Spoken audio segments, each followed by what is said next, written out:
Testing. So hello everyone. It's your lawyer to be.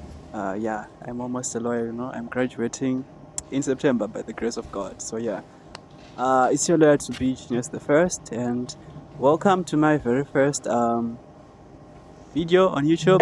Yeah, because I'll be giving you a lot of vlogs and podcasts here and there, which I feel like are gonna be needful in helping people out there to solve or to have an overview about whatever that I'll be posting here that I feel and I've researched is really necessary. So this very first episode is a letter to an aspiring law student, based on what I've observed from law school.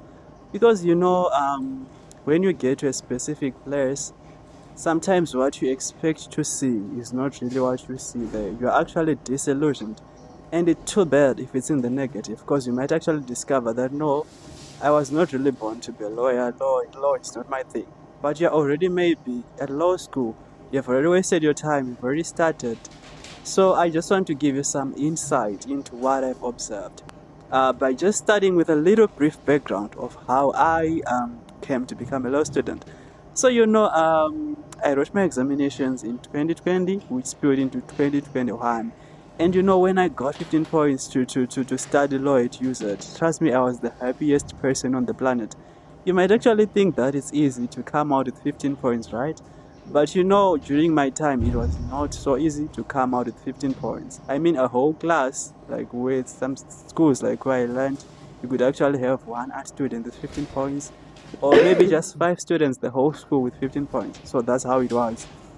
And we were a COVID stream. So the thing is, we had no second term, no third term when we were in Form 6. We just had a first term, which did not even complete because we were sent home because of COVID-19. And we actually had a very long holiday without writing. We did not even know if we were going to write or not. And when we had to resume school later in September and to write, our teachers were actually striking and we had not even finished our syllabuses. So that's how bad it was. But to cut the long story short, guys, I got my 15 points, applied at University of Zimbabwe, got accepted into law school. And that was one of my happiest moments because I thought maybe this is all that I need. I could see myself as the next Tavani Mpofu or Kanengoli or Love Momaduku, those famous guys. What did I know? The little orientation I thought I had was that if you study law, you are going to become a courtroom gladiator, you are going to make automatic money, but that is so wrong. So learn it from me. The very first thing that I discovered is that it is actually a fallacy to assume that lawyers are filthy rich and that you having a law degree means that you are automatically going to become rich. Trust me, I've been to the law firm, I've talked with lawyers, I have seen lawyers. There are many lawyers out there who are living average lives. Some of them do not even have cars, they are walking on feet. So here's the thing. You have to understand firstly that law is broad. So it's not only about screaming objection in court and wearing your robe and your chapeau. That's becoming a lawyer, not at all. You can actually become a corporate lawyer. You can work for a company. You can work for the government. You can go into policy making. So you need to understand which kind of lawyer are you, so that you don't actually limit yourself to what you are not good at. Because many people think it's about going to court, but it's not everyone who is able to come up with a persuasive and good argument in court. But then how do you discover the kind of lawyer that you are? So I will show you just a little video there. That is me and my friends there. That is Valerie and Metembe Tebe.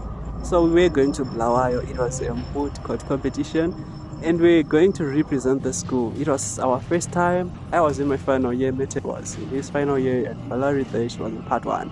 So that is moot court. So the idea of moot court is that you're given simulated court scenarios. You argue before real life judges.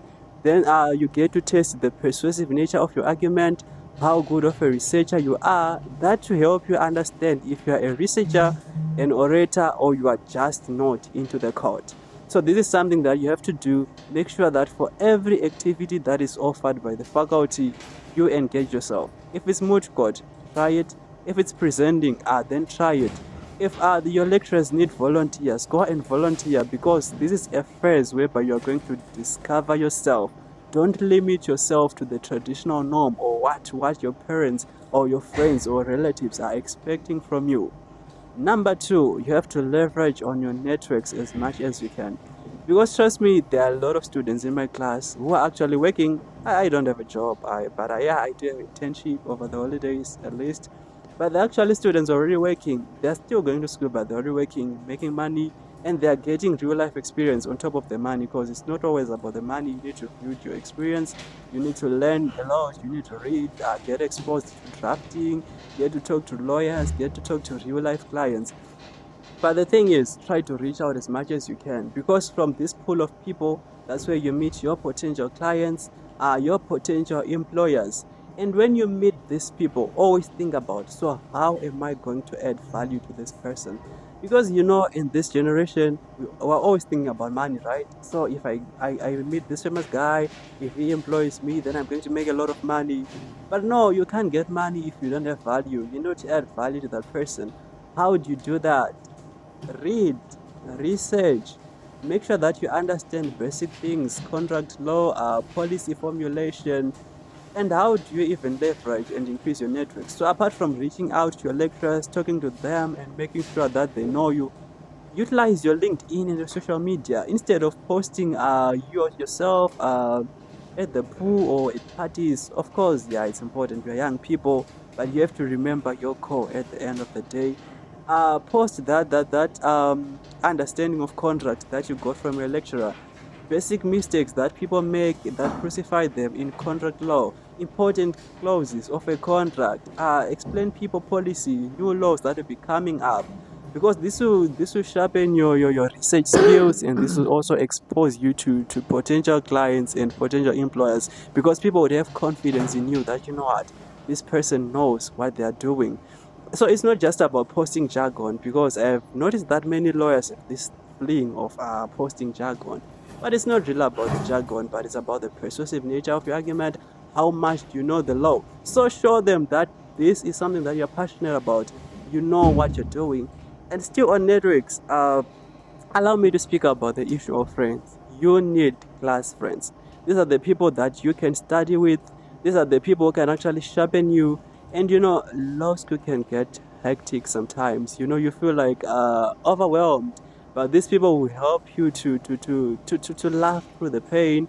I will show you there. That's a little video of me and my friends, and we're actually laughing at each other over how we looked when we were in part one. There's Wayne right there. He had some funny rasta, but now he's okay. You see this Sasha right there. This one I need her. I won't explain, but she's my good friend. Then you see this Prince there. This one, he really takes pride in what he knows. When he knows something, then that's the light skinned guy over there. When he really knows something, then he's not shy to communicate that he knows. There's Felicitas there. There's also Rudo. There's Audrey. Man, I've been with these people from part one, and I love them so much, because with them we've been able to navigate the toughest days of law school. So you need to choose wisely. So for me, my friendships were mostly linked to study, but you might actually need to look bigger than that. There's this friendship cohort that I really admire a lot. I wish I'd also talked to them, but I never talked to them. So I think almost the whole of them have been to some foreign country because of school business, either through moot court or anything school related, and it's like almost everyone knows them. And I love how much they empower each other. So friendship is not something that you should overlook when you go into law school. And also allow me to say that I started moot court by strengthening. I encouraged. I had someone that I was mooting with, because you actually need a partner and you encourage each other. That person is also in, and I'm so thankful because I met such a person. Because some friends, they just drag you down. They don't really have the confidence to do something. So you really need to be wise about who you make your friend or whom you befriend. Other thing, as soon as you step into law school, please get rid of the temptation to bask in the glory of past achievement. Yeah, as soon as you step into law school, please forget that you ever had 15 points or you ever had 20 points or 25 points. Because let me tell you what, in my class, is those people who had 14 points who are actually ruling the 20 and 25 pointers. Because why? We took a lot of time basking in the glory of our past achievements and thought we had seen it all. But no, you need to not allow your past achievements to drag you down.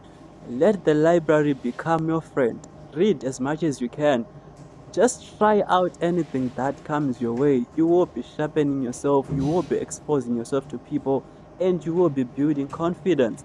And the other thing, you should learn to be resilient.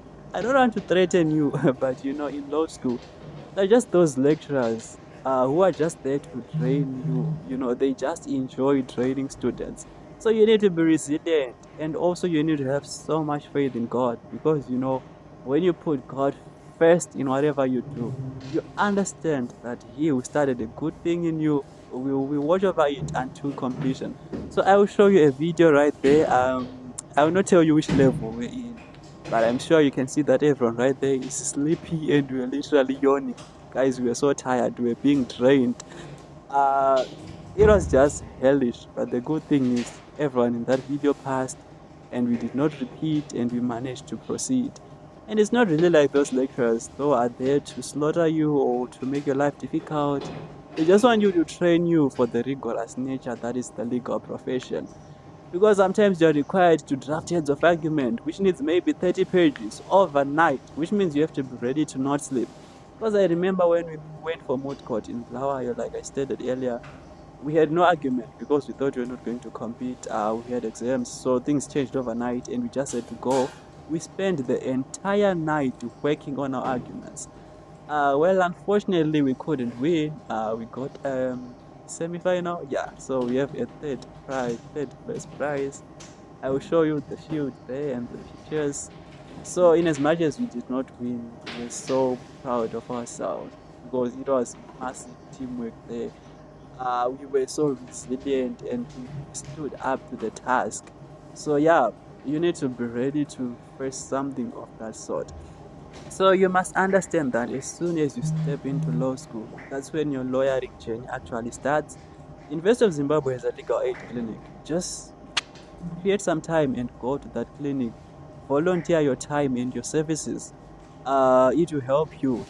Those people, they will link you up. They will explain to you where you are wrong. Attend real life client consultations. And another thing, visit the court as early as possible. Go to corporate events. Only then, throughout that process, are you going to discover who you really are.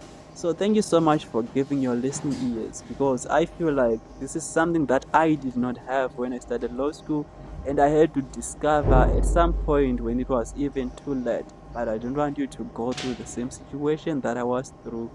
So, yeah, until next time, it's a goodbye for now. And please remember to recommend to your aspiring law students. And even if you are not an aspiring law student, you might actually adapt some of the things that I was saying. And please don't forget to like and subscribe so that you can continue to see massive content. Because I'm not just going to end on the law. Trust me, I've been through a lot as a varsity student, as a growing Christian, in my relationship life, my friends, I've been through a lot of things, my career life, and I'll be sharing that with you. So please stay tuned for our next episode, wake out and everything. So it's, yeah, goodbye for now.